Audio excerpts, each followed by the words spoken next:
Welcome, Reading 100. In this brief video, we're going to go over using the library's OneSearch to search the library databases for newspaper articles.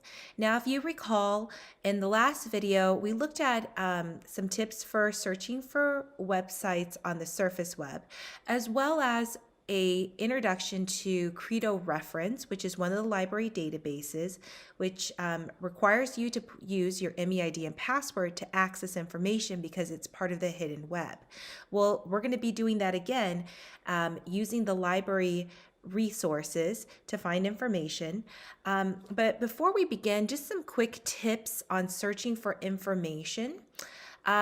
Be aware that depending on the theme example that you may use, you may need to consider using related search terms.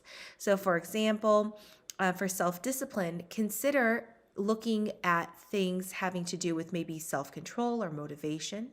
Family influence, another related search could be parental influence. Poverty, you might want to consider something like poor. Power of mentors, maybe mentor influence. Identity and race, considered social identity groups. Choice versus fate, you could consider searching other related terms such as destiny, providence, determinism. Teen pregnancy, it's probably your best search is teen pregnancy. Single parenting, consider single parent, and drug use, maybe adolescent drug addiction. So let's get started. We're going to begin our search on the library homepage because our library is our portal to access to the library databases. Now, you all use databases every day. YouTube is a database of streaming videos. Amazon is a database of a marketplace with things for me to buy.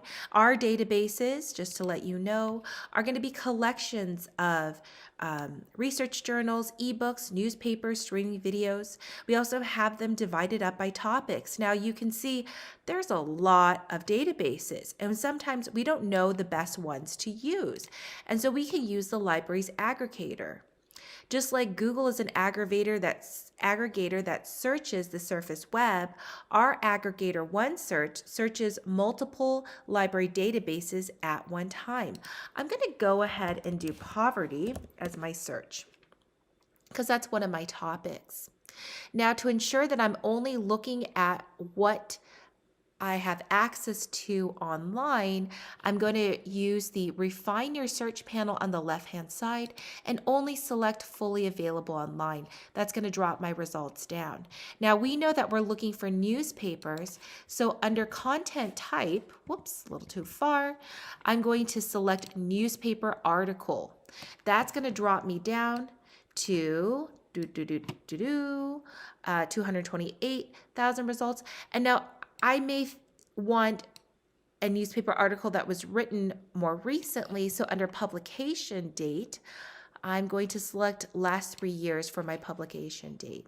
And that's going to drop me down even further and make it even more of a relevant search. So notice that on these records, I'm going to see the title, the author, the publication it's from, and notice it says newspaper article. And then under preview, sometimes it'll have a summary. In this case, this one didn't, but anyhow, to view the full text, I'm going to select the title, and then it will open me up to the full text of the article. Again, it takes me to the database where the article resides. So here I get the full text of this newspaper article, and notice that it doesn't include photos, so just be aware of that. So my word count is here at the bottom, so 1,205 words, so not too bad. I have, again, the title, the author, the name of the publication, the Washington Post, the date of publication, and then to export this to myself, I can save it as a PDF.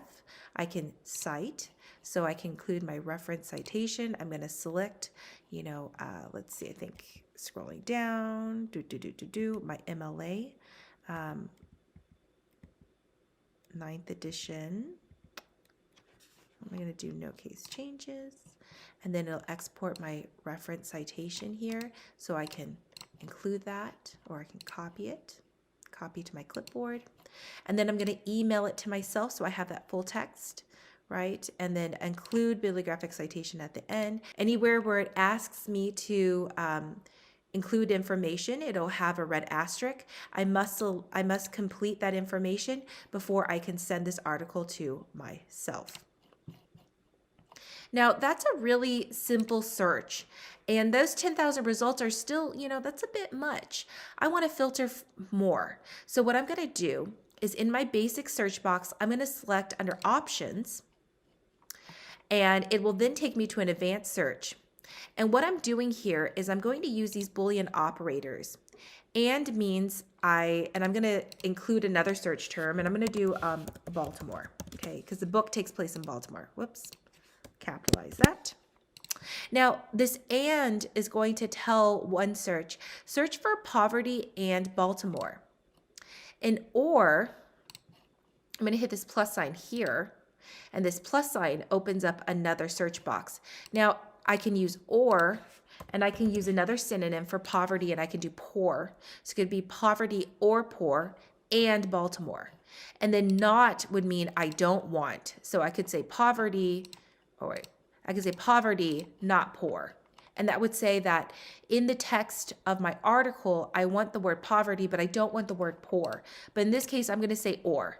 I want an article that has poverty or poor and Baltimore.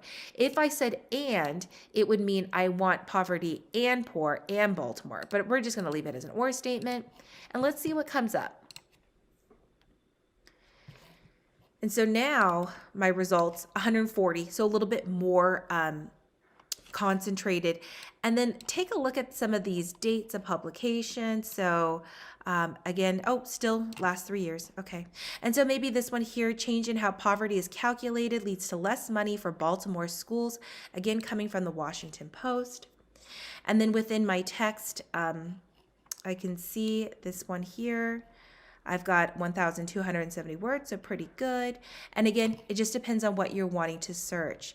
Now, this is a really brief introduction to using the OneSearch to search for newspaper articles. And so if you have questions about using the OneSearch or really any research question, you can come and see the library in Estrella Hall. Happy searching!